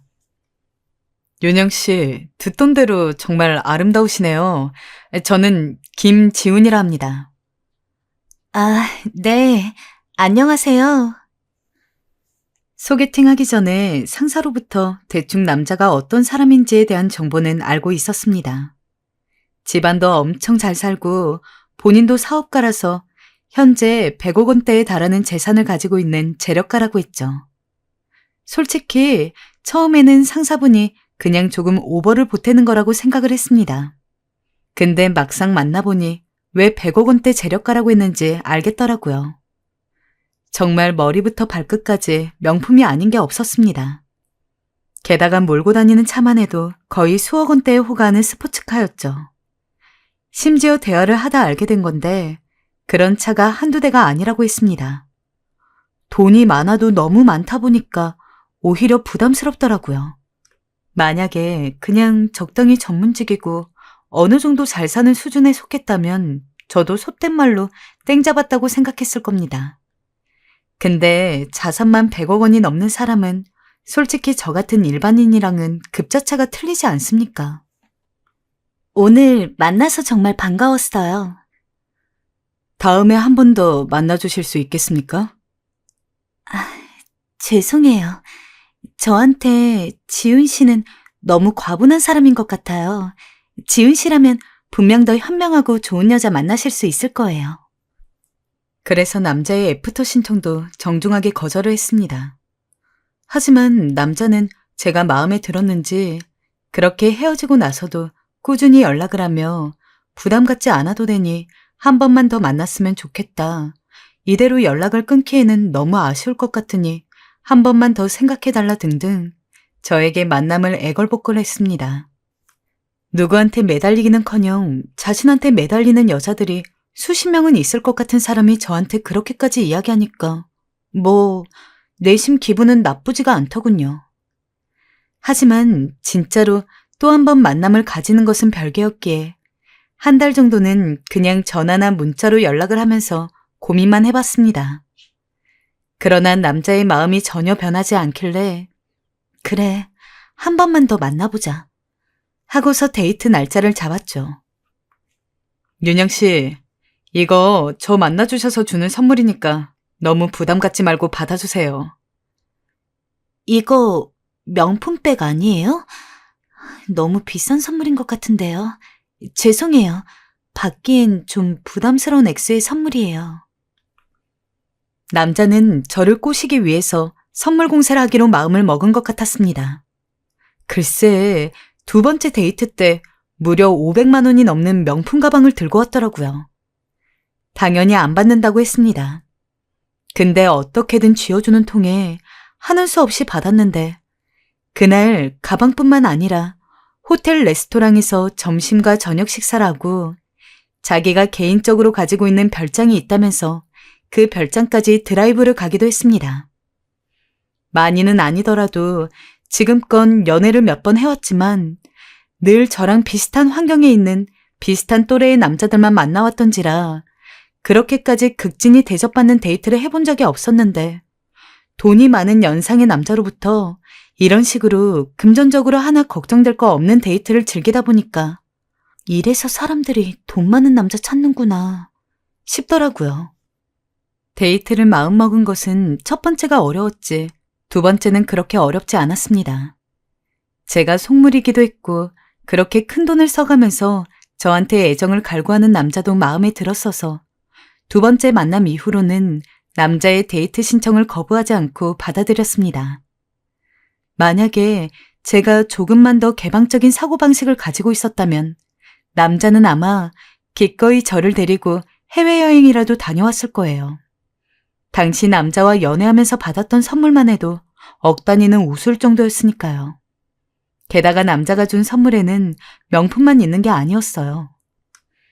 요즘 가상화폐 열풍이 식긴 했지만 아마 나중에 가면은 지금보다 값어치가 훨씬 오를 거예요. 내가 몇 개 줄 테니까 이거 꼭 가지고 있어요. 네, 알겠어요. 지금 가상화폐 붐이 일어났다는 건 다들 아실 겁니다. 특히 가장 유명한 게 비트코인이죠. 3, 4년 전 비트코인 열풍이 잠깐 불어서 알고는 있었는데 가격이 폭락해 300만 원 정도 할 시기였었죠. 그리고 당시 남자가 저한테 비트코인을 10개를 줬었죠. 그때 돈으로도 3천만 원어치나 했기 때문에 절대 적은 돈은 아니었습니다. 남자가 IT 계열 쪽에서 사업을 하는 사람이라 그런지 그런 쪽에 정보력이 있는 편이었는데 저야 그런 쪽과는 전혀 인연이 없는 사람인지라 그냥 주니까 받았지 사실상 가상화폐에 대한 어떤 가치는 전혀 모르는 상황이었어요. 아무튼 그만큼 남자에게 엄청 좋은 대우를 받으면서 데이트를 했습니다. 솔직히 그동안 받은 것도 있고 저도 그렇게까지 함께 지내면서 시간을 보내다 보니까 자연스럽게 호감이 생기긴 하더라고요. 특히나 저에게 잘해주는 것도 좋았지만 무엇보다 기본적인 매너가 좋았어요. 저에게 말도 쉽사리 놓지 않고 언제나 절 존중하고 배려하는 태도도 좋았어요. 그래서 만난 지 6개월 만에 남자와 사귀게 되었습니다. 윤영 씨랑 결혼까지 생각하고 만나는 거예요. 절대 가벼운 마음 아닙니다. 당장 결혼하자는 것은 아니지만 제 마음이 이 정도라는 건 알아주셨으면 해요. 뭐 사실 남자가 저를 꼬시려고 이것저것 선물해 줄 때부터 생각을 하긴 했습니다. 단순히 사귀는 것만 원하는 건 아닐 거라고요. 아니나 다를까 연애한 지 얼마 되지 않아서 남자는 저와 결혼하고 싶다는 의사를 밝혔습니다. 말은 당장 결혼 안 해도 된다고 하지만 그 이후에도 가끔 데이트를 하다가 사이 좋아 보이는 가족을 보면 저랑 윤영 씨도 언젠가는 저런 가정을 이루겠죠? 라며 은근슬쩍 저와의 결혼을 한 번도 못 받는다던가 그런 류의 말들을 많이 했죠. 정말 사랑이라고 할 정도로 남자를 좋아하는 것은 아니었습니다만 지금 생각해보면 제가 사랑에 대해 잘 몰랐던 것 같아요. 결혼에 대해서도 그렇고요. 결혼하면 어쨌든 정으로 살게 될 건데 그리 열정적인 사랑이 아니더라도 서로 맞춰 나가다 보면 그게 부부 생활인 줄 알았고 저희 어머니 아버지도 그리 사셨으니 그거면 족하다고 생각했어요. 또 여러 가지 조건을 따져봤을 때 당연히 저한테 과분하고 넘치는 사람이었어요. 특히나 부모님은 제가 이 정도의 남자를 만난다고 하자 쌍수를 들고 환영하셨죠. 특히 어머니가 말이에요. 그렇게 돈 많은 남자 찾기 힘들다. 이왕 사귀게 된 거 빨리 이야기해서 결혼까지 하렴. 엄마랑 아빠는 무조건 찬성한다. 지금이야 여자가 30 넘어서 결혼을 해도 그렇게 늦는다는 생각이 안 들었지만 저 때는 아직 30 넘어서까지 여자가 결혼을 안 하면 노처녀라는 소리를 듣기 십상이었습니다. 30대 초반이었던 저는 알게 모르게 부모님으로부터 결혼에 대한 압박을 받고 있었는데 마침 저한테 좋은 상대가 생기니 부모님은 하루가 멀다 하고 결혼을 이야기했죠. 얼마 지나지 않아서 부모님 그리고 남편의 소원대로 저희는 결혼 약속을 하게 되었습니다. 저희 부모님은 앞서 이야기했듯이 전혀 반대 없었어요. 제가 남자친구를 데리고 인사를 간다니까 그 전날부터 갈비찜이며 해물탕이며 온갖 요리들을 다 준비해서는 다음 날 정말 상다리가 부서지도록 밥을 차리며 우리 윤영이 잘 부탁해요 라고 인사하셨죠. 하지만 문제는 시부모님이었습니다. 저희 집은 가난하진 않았지만 그렇다고 해서 절대 잘 산다고는 할 수 없었어요. 그렇다고 제가 그렇게 능력이 있는 편도 아니었죠. 객관적으로 봤을 때 제가 남보다 나은 점은 얼굴 하나였습니다. 그걸 알고 있었기 때문에 내심 남편처럼 잘 사는 집의 부모님이면 제가 그렇게 며느리로서 탐탁지 않을 것 같다고 예상은 했어요. 그래, 결혼을 생각하고 있다고? 그리고 제 예상은 들어맞았죠. 누가 봐도 좋은 집에서만 평생을 살아온 우아한 사모님 같은 이미지의 시어머니. 그리고 누군가의 발밑에 있기보다는 누군가를 발밑에 두고 내려다보는 것이 익숙해 보이는 시아버지. 원래대로였으면 저랑 한평생 연관도 한 번 없을 법한 분들이었습니다. 대학은 어디 나왔지? 저는 지방에 있는 4년제 대학교 나왔습니다. 뭐? 지방대? 아니, 서울에 있는 대학이 아니란 말이야? 여보, 요즘 애들 다 서울에 있는 대학 정도는 가지 않아요? 돈 주고도 대학 간다던데. 아이고, 참. 그러면 저 부모님은 뭘 하시나? 저희 어머니는 그냥 가정주부이시고 아버진 공무원이세요. 아이고. 시어머니는 대놓고 한숨을 쉬더군요. 저에 대해서 이것저것 묻던 시부모님은 저희 집이 그다지 부자도 아니고 그렇다고 해서 제가 특별히 학벌이 엄청 좋거나 능력이 있는 것도 아니라는 걸 알게 된 후로 정말 눈에 띄게 안 좋아진 표정으로 제가 무슨 말을 해도 대충 대꾸를 했습니다. 어머니, 아버지, 저 정말 윤영 씨랑 결혼하고 싶어요. 이 여자 아니면 안 될 것 같다는 생각을 하고 있어요. 그러니 결혼만큼은 꼭 허락해 주셨으면 합니다. 그나마 남자가 제 편을 들어주며 어떻게든 저와 결혼을 하고 싶다고 이야기해 주는 것만이 위안이었습니다. 그러나 시부모님은 절대로 만만하지 않았죠. 교양이 있으신 분들이라 제 면전에선 이야기를 안 했지만 나중에 슬쩍 전해 듣기로는 절대로 결혼은 안 된다면서 극구 반대를 하신 모양이었습니다. 허나 남편이 적극적으로 저와 결혼을 하겠다고 매달렸고 저도 몇 차례 더 시부모님을 찾아가서 인사를 드린 덕에 간신히 결혼을 할 수 있었습니다. 신혼집은 시댁에서 그리 멀지 않는 60평형 아파트였어요. 그리고 이는 남편이 본인이 개인적으로 가지고 있는 돈으로 마련해 주었습니다. 저보고 손에 물 묻히지 말라고 가정부도 고용을 했고 매주 주말이면 저를 백화점으로 데려가서 괜찮은 거 있으면 사라며 명품 쇼핑을 해주기도 했죠. 친구들을 만날 때면 정말 남자 잘 만났다면서 완전 사모님이 된 저를 부러워하는 애들도 많았습니다. 야, 좋겠다, 윤영아. 나는 매일 직장 상사한테 잔소리 듣고 일에 치여 스트레스 받고 죽을 것 같은데 너는 매일 쇼핑에 가정부에 이래서 남자 잘 만나야 되는구나 싶다. 다시 태어나면 너로 태어날랜다. 친구들의 칭찬은 솔직히 듣기 좋았어요. 절 부러워한다는데 싫을 사람 누가 있나요? 하지만 결혼 생활 3개월이 지나자 이 모든 행복은 물거품이 되어버렸습니다. 당신 제정신이야? 남자가 밖에서 일하다가 늦을 수도 있지. 그걸 가지고 지금 나한테 뭐라고 그래? 아니, 그게 아니라 당신이 오늘은 일찍 온다고 약속했잖아요.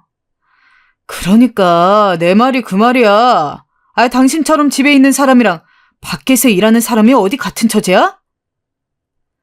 그렇게 사랑한다고 결혼하자고 애걸복걸하던 모습은 온데간데 없었고 정말 사람이 완전히 돌변을 했습니다.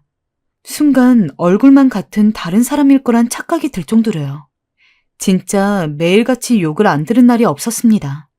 집에 있으면 집에 있는다고 욕을 하고 나가면 나간다고 욕을 했죠. 아니, 밖에서 돈 쓰는 것 좀 그만해. 저번 달에 이 비슷한 구두 사지 않았어? 내가 돈 주면 돈 주는 대로 그걸 다 쓰면 어떡해? 다 쓰다니. 아니에요. 저번에 당신이 준 돈의 반도 쓰지 않았고, 이번에 산 선물은 친구 선물로 산 거라고요. 그놈의 친구 이야기 그만 좀 해. 듣기 싫으니까. 친구 선물이든 뭐든 간에 돈 아껴 써. 남편이 돈 벌어오면 고마울 줄 알고 한 푼 한 푼 아껴 쓰려야지. 어디 돈을 물 쓰듯 쓰려 해? 어떻게든 좋은 말로 잘 이야기를 하면서 화를 안 내게 해보려고 했지만 소용없었습니다.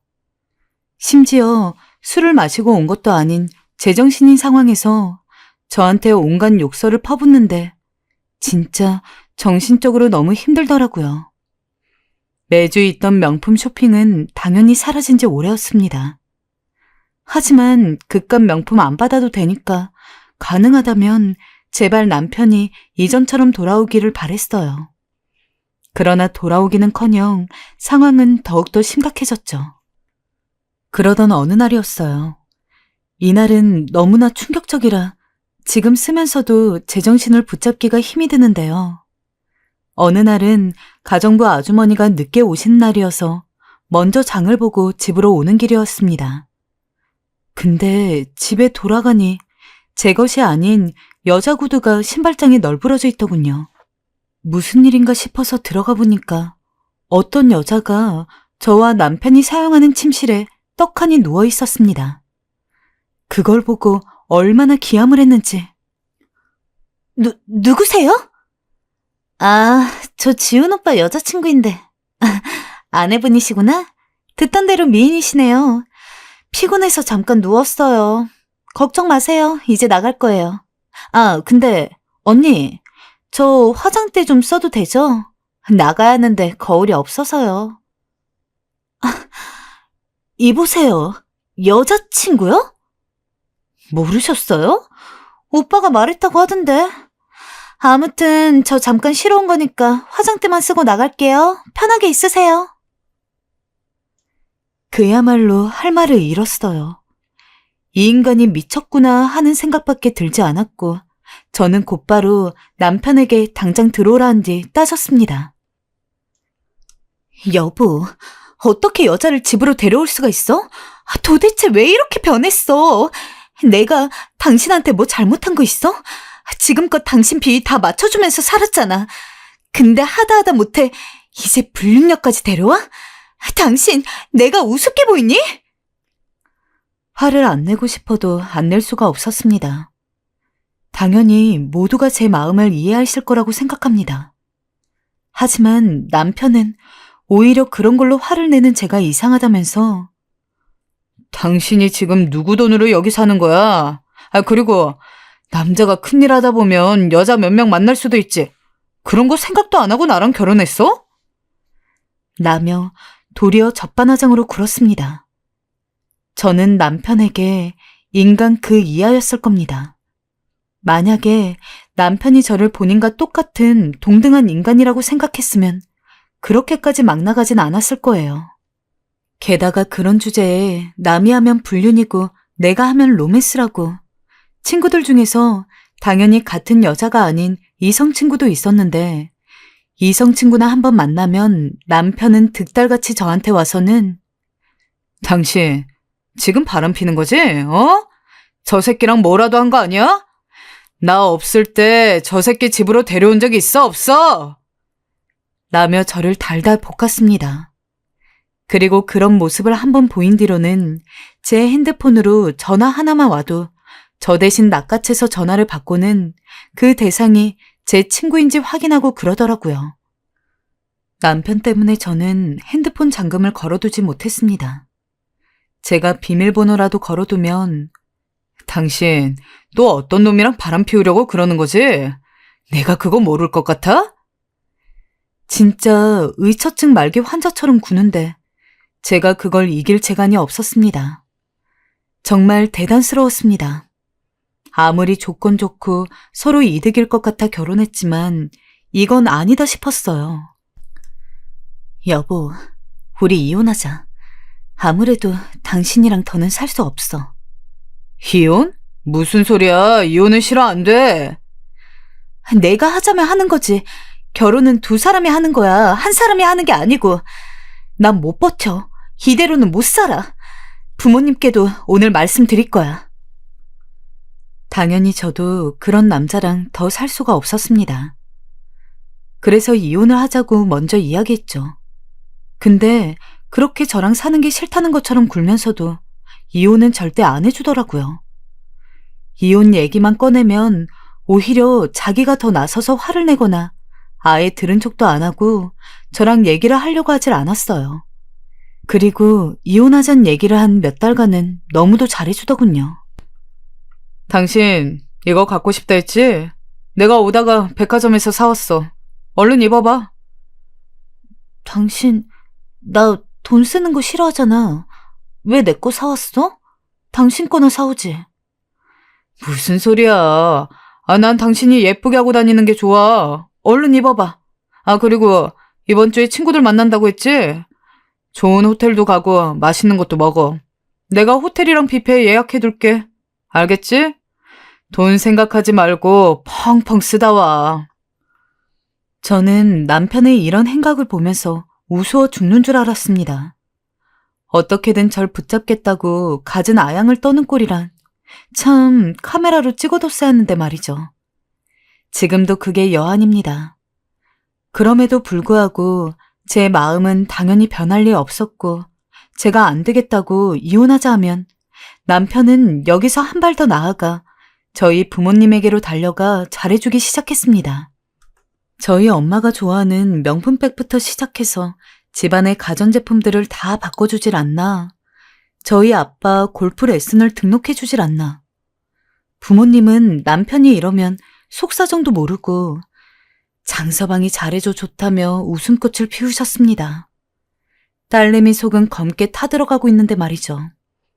그런데 참 이상한 게 부모님께는 차마 이 속사정을 다 말씀드릴 수가 없겠더라고요. 특히 저희 아버진 제가 결혼하고 행복하게 살고 있는 줄로만 아는 분이신데 얼마나 실망하실까 생각하니 입이 떨어지질 않았어요. 남편 돈으로 행복하신 아버지 얼굴을 보니 마음이 그리 서글플 수가 없더라고요. 그렇게 언젠간 말해야지, 말씀드리고 이혼해야지 하다가 시간을 흘려보내고 말았어요. 그러던 어느 날이었습니다. 남편의 여자친구라 했던 그 여자가 초인종도 아닌 비밀번호를 누르고 저희 집으로 들어오더라고요. 황당해서 그 여자를 쳐다보고 있는데 싱긋 웃으며 언니, 죄송한데 제가 화장실이 급해서 저 소변 보고 얘기해요. 하더니 화장실로 들어가는 거 있죠? 그때부터 슬슬 열이 받기 시작했죠. 거기다 그 여잔 한술 더 떠서 화장실에서 나오더니 언니, 혹시 밥 남은 거 있어요? 나 오늘 하루 종일 밥을 못 먹었더니 너무 배고파서요. 가정부 아줌마가 안 보이니 언니가 좀 차려주면 안 돼요? 하고 묻더라고요. 마치 저를 사실상 가정부 취급하는 거였어요. 이봐요. 이름이 뭐예요? 네? 네 이름이 뭐냐고요? 저 임정이라고 하는데요. 왜요? 당신 이러고 다니는 거 부모님이 알기나 해요? 어디서 언니 거리면서 나한테 붙으려 하는 거야? 여기 엄연히 내 집이야. 나는 그 사람 안에 있고. 언니 화내니까 무섭다. 나는 오빠가 언니랑 친하게 지내도 된다고 하길래 그러는 건데 뭘 그리 화내요? 언니 미인대회도 나갔다면서요. 보면 알겠지만 나도 한 외모해요. 우리 예쁜 사람들끼리 친하게 지내요. 맞다. 그리고 언니. 이 집은 엄연히 말하면 언니 집이 아니고 오빠 집이죠. 그 상간녀는 정말 뻔뻔하게 이럴 데가 없었어요. 이 집이 오빠 집이니 자기가 여기에 있을 권리가 있다는 말을 하며 제가 나가라 아무리 소리를 질러도 냉장고를 열고 콧노래까지 흥얼거리더군요. 결국 저는 온 힘을 다해 상간녀를 끌어내어야 했습니다. 그 와중에 상간녀는 자격이 있는 자신이 왜 나가야 하냐며 버텨왔고 저와 그 여자 사이엔 몸싸움까지 일어나 팔이며 다리며 온갖 곳에 상처를 입어야 했어요. 저는 그날 남편에게 이 모든 얘기를 하면서 이럴 거면 왜 대체 나랑 살려는 거냐고 이혼 얘기를 또 꺼내었습니다. 그러자 남편은 걔가 그 정도로 정신이 없는 애인지 몰랐다며 관계를 싹 정리한다고 하더라고요. 하지만 관계 정리는 개뿔. 남편은 그 애를 계속 만나고 다녔습니다. 핸드폰 들춰보면 그 여자에게서 전화가 와 있고 심지어 주차장에서 그 여자를 마주치기도 했으니까요. 집에만 안 올 뿐이지 남편의 바람 행각은 계속되었죠. 한마디로 남편은 상식 이하의 인간이었습니다. 그러면서도 제 앞에선 절대 바람 안 피는 척 착한 남편인 척 구는데 그 가면이 언젠가 정말 소름이 끼치더군요. 지금 돌이켜보면 반사회적 인격장애라고 하죠. 남편은 정확히 거기에 해당되는 소시오패스였던 것 같습니다. 자신의 이득을 위해선 물불 가리지 않고 양심과 도덕성은 안중에도 없는 그런 괴물과 사니 저도 제정신일 리 없었어요. 매일 우울증 약을 복용해야 했고 하루에도 가슴이 괜히 떨려 항불안제를 몇 알씩 먹지 않으면 밤에 잠도 오지 않았습니다. 남편은 집요하게도 각방은 쓰기 싫다고 저랑 한방 쓰기를 요구했는데 밤에 가만히 남편의 숨소리를 듣고 있으면 어떨 땐 숨이 쉬어지질 않았어요. 그러던 어느 날은 친구네 집으로 가출을 했어요. 전날 남편과 부부싸움을 했는데 얼굴을 마주치면 제가 무슨 일이라도 당할 것 같아 한 결정이었습니다. 처음에 친구는 그저 제가 놀러 온 줄로만 알고 반갑게 맞이해 주었어요. 그런데 제 안색이 안 좋은 걸 보곤 조심스레 묻더라고요. 야, 너 왜 이렇게 얼굴이 그새 폭삭 사갔어? 무슨 일이 있었던 거야? 그게... 순간 눈물이 팍 터지고 말았어요.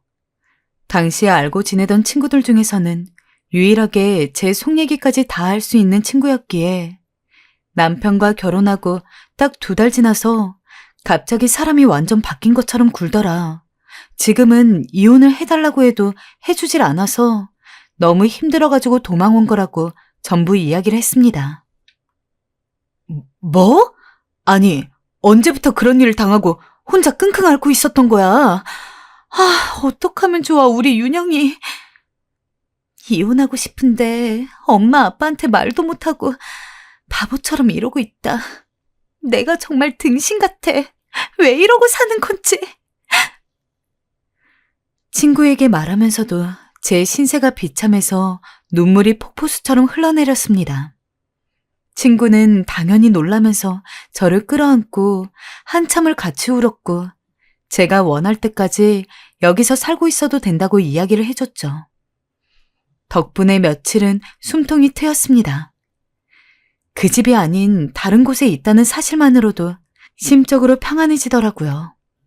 전화로 계속해서 남편에게 전화가 오고 문자로 입에 담을 수 없을 만큼 심한 욕설이 오기는 했지만 그런 거야 그냥 안 보고 넘기면 그만이었으니까요.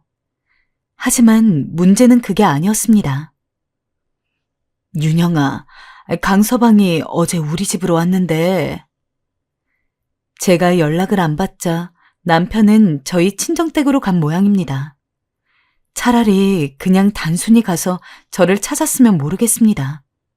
근데 친정 부모님 멱살을 잡으면서 딸내미 어디다 숨겼냐며 온갖 쌍욕을 다 했나 보더라고요. 부모님은 계속해서 제가 남편에게 연애할 때처럼 사랑받으면서 사는 줄 알고 있었습니다. 그런 부모님이 남편의 폐악을 보고 얼마나 놀라셨겠습니까? 부모님한테까지 영향을 미친 상황에서 제가 그저 도망만 다닐 수도 없었고 화가 너무 나서 당장 남편에게 달려갔어요. 당신 우리 부모님 멱살 잡았다며 돌았니?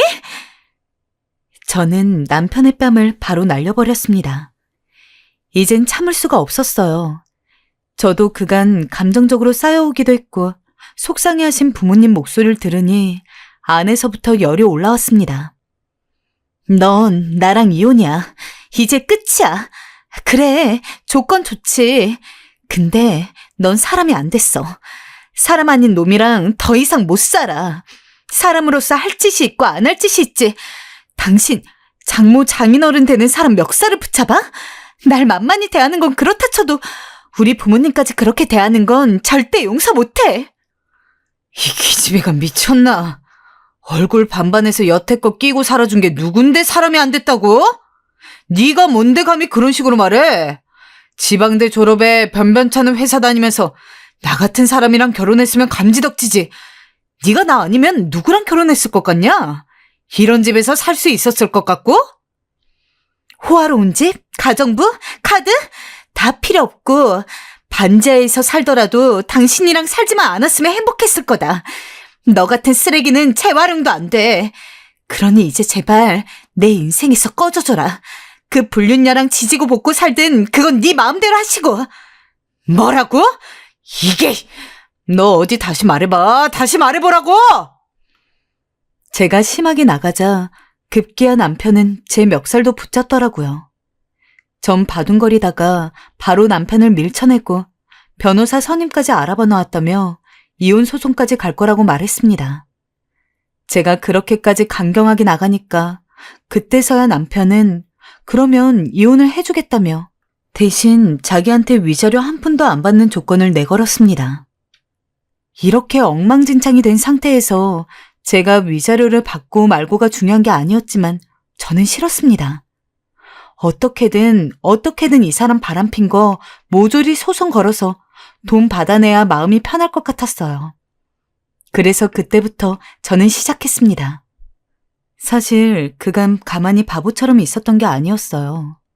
그 상간녀와 바람핀 증거들을 모조리 수집해놓고 있었거든요.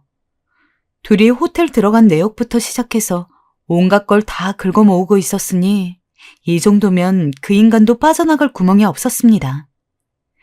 제가 이렇게 할 거라고는 생각 못했는지 그 바보 천치는 증거들을 앞에 내놓자 흥분해서 펄펄 뛰었습니다. 제가 독하다나 뭐라나? 무슨 말이든 듣기엔 좋았습니다.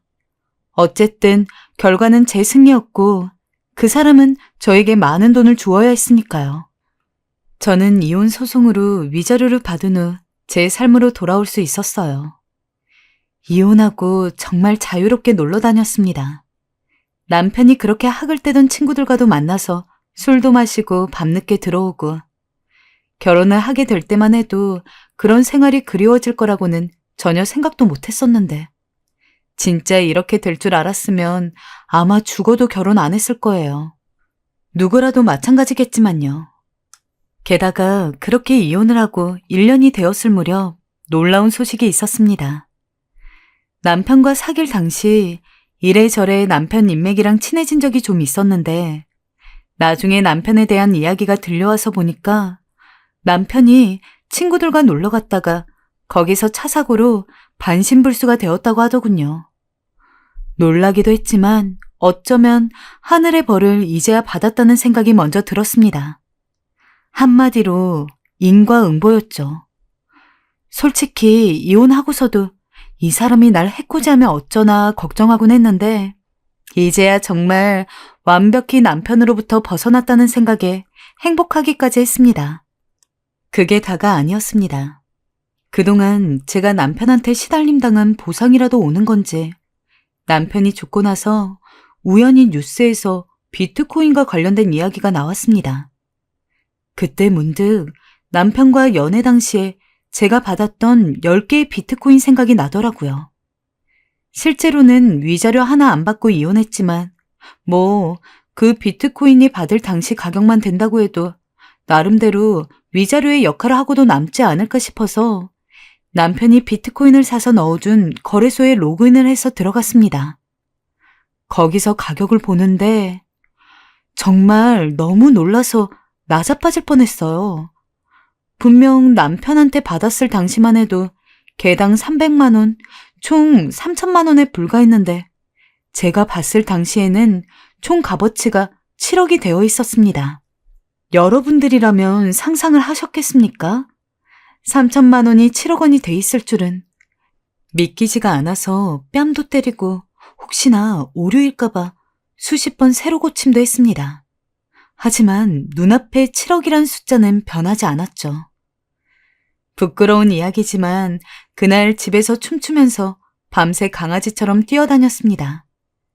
친하게 지냈던 친구들 다 불러서 밤새 술까지 사줬어요. 결혼 당시에 남편이 주는 돈으로 생활을 했기에 저 자체는 그렇게 생활력도 없었고 저희 집도 아주 부자가 아니었던 데다가 당시 부모님은 1억 원 정도의 빚이 있던 관계로 진짜 한 푼 한 푼이 아쉬웠는데 그 7억으로 빚 갚는 건 물론이고 제 차, 부모님 차 싹 다 한 대씩 사기까지 했어요. 엄마 아빠가 행복해 하시는 모습을 보니 제 행복보다 그게 더 행복하더라고요. 혹시 더 오를까봐 다 빼진 않고 일부는 남겨두었는데 진짜 요즘만큼 살맛이 나지가 않습니다. 이렇게 큰 돈 얻을 거여서 그렇게 고생했다고 생각을 하면 나쁘지도 않은 것 같아요. 일확천금에 매달려서는 안 되지만 이 비트코인으로 얻은 수익은 제가 그동안 마음고생, 몸고생한 보상이라고 생각하면서 살려고 합니다. 여러분, 고생해도 언젠간 좋은 날 온다는 말, 다 말도 안 되는 소리라 생각했는데 전 이제 그 말을 믿게 되었습니다. 여러분들께서도 오늘 제 사연 들으시고 혹여나 남편 문제로 골머리 썩고 고생하고 계신 분들 있다면 조금이라도 힘내셨으면 합니다. 그리고 남편 바람피는 문제는 저처럼 우유부단하게 하지 마시고 단칼에 잘라내세요. 저는 당시 남편이 거머리처럼 달라붙기도 했고 무섭기도 해서 그러지 못했지만 여러분들만큼은 부디 현명하게 해결하시길 바래요. 평생 한 남자와 살아야 한다는 법도 없고 그 남자가 재활용도 안 되는 쓰레기라면 여러분의 소중한 인생 낭비하지 마시고 과감하게 이혼하시길 바랍니다. 여기서 제 사연 마칠게요. 들어주신 분들 모두 감사합니다.